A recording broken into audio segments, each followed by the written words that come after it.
Junior Hockey Club tonight?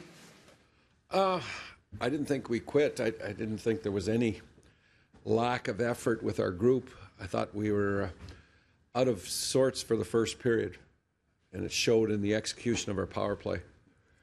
Specifically, when you have an extended, almost a full 2-minute 5-on-3, you're expected to provide some offense. You got to score on it.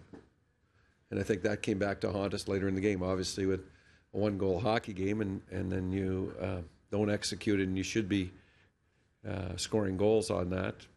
And the first period was kind of like that was the mirror of us, and then we kind of got it going in the second period, and then we started to take penalties ourselves. Took a lot of momentum away, and then in the third, we knew they were going to just come with one guy and then have 4 guys back, so we tried to dump the puck a little bit more, and we did a lot more cycling, and we found a way to score one with the goalie out. But we had our fair share of chances, but we just didn't execute to the highest level that it was required to win a hockey game. What was the thinking, Randy, with the 4 forwards on that 5-on-3 for a lot of it? You were so full of praise for Koska on opening night, and what's the thinking behind the 4 forwards? No, well, the 4 forwards is basically you try to put as much offense as you possibly can, and our idea is that with Bozak you need him out for the face-off, and then we threw Kadri out there just kind of like a rover with Phaneuf, and then you have to always think of when you pull a goalie with 3 minutes left, you have to have more than one grouping that you're going to go back to. So you've got to save a little bit. It's not you don't save a lot, but you save a little bit from an offensive standpoint.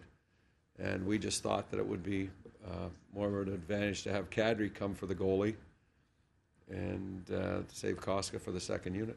Is that something that 4-on-1, did you have time to practice at?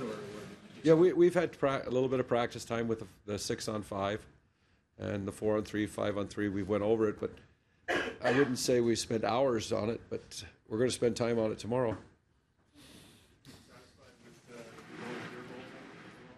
Yeah, I thought, the first goal goes in off of Palmerville. It's a shot that's directed towards the net, goes off his side. And then I don't know what the kind of play we were trying to execute when we gave up the second one. It seemed like we had a defenseman that was either fell down himself or was knocked down, pinching in on the blue line. And then, we give up a 3-on-2 and from a long ways, almost from our top of our own circles. So you can't do that. You can't give up those kind of quality scoring chances to the level of player that the Buffalo has. Your first chance to see Fraser and Holzer in game action, what were your impressions? I thought Fraser did his job. The one thing about Fraser, he keeps people honest out there. He's not what you would say a highly skilled offensive player. He's more of a defensive defenseman, a big guy, strong guy that can take the body. And I thought he played very well for us. He gave us safe minutes, and I thought Holzer had a little bit of nervousness to his game tonight. I think there is more to come from Corby from a standpoint. I've never saw him just slap the puck away, and he did it in a couple instances tonight, and that's understandable. He's a young kid, and trying to make his mark, and he was nervous. How do you assess Kuhlman? I mean, there was an anticipation coming out of the lockout the week before in Russia that he was going to be really good. I think... Second goal, you talked about the kind of backfire. How do you look at it?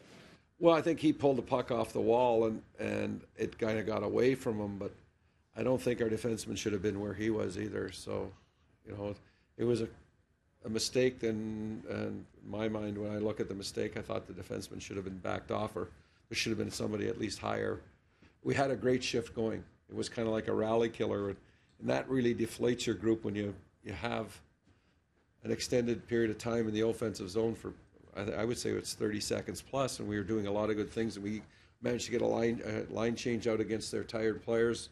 Everything was going our way as far as the momentum, and it's a one-goal hockey game, and one guy falls down, and the puck bounces off the wall, and the next thing you know, it's in your net. But that's life in the NHL. You saw a lot of penalties tonight, both sides. How much do you think is that the new rules, adjusting to them, and how much of that is lack of exhibition games and some of this? I think it's all of the above. I think it's all of those things that factor into when you're going to get games that, like they were called. I don't know whether the power play is 6 versus 6 or 5 versus 5 or whatever. That's not a normal amount in early season hockey historically. I think that new rules are the rules, and as we have stated about the officiating, if our players can go out and perform to the same level as the referees do, meaning that if we make as many mistakes as the referees do or less than the referees do, we're going to have a pretty good night. All become about communication. You were talking with the officials in the second intermission. I just asked, there was the one play that I think they were killing a penalty, and I thought that their player put his hand over the puck and pushed it out over the line, and in the new rules, that's supposed to be a penalty.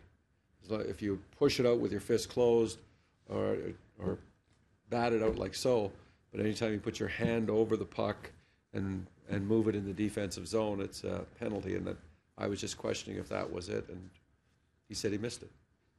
Do you feel like Van Riemsdyk's still trying to kind of figure out where he fits in this whole puzzle? I think with JVR, I think he looked heavy-footed tonight at times, and he wasn't getting off the puck like I've saw him in practice. So it was one of those nights where I don't think we could say we were 100% in our execution, and took us a while to get going. And I don't think he was the only player that was in that position at times tonight, but I know that he's works extremely hard at it, and he takes a lot of pride in it. And we'll review the tape and bring forward some of the things that we feel the individuals in our team have to do better.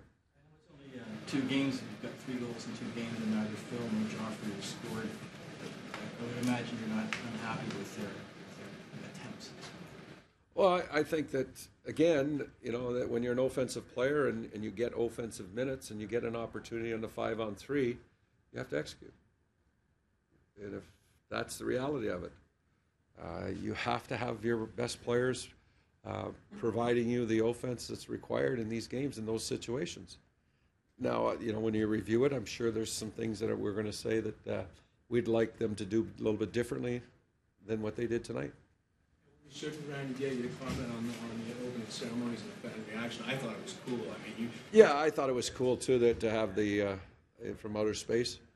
Yeah, it was kind of a surprise, and it's always nice to see Johnny Bauer out at center ice, and actually he was assistant coach when I played here, so Kuzi was a good memory of same personality, and Daryl Sittler, he was captain, so it was nice to see those guys. And Darcy Tucker and Felix Potvin have been mainstays in the organization.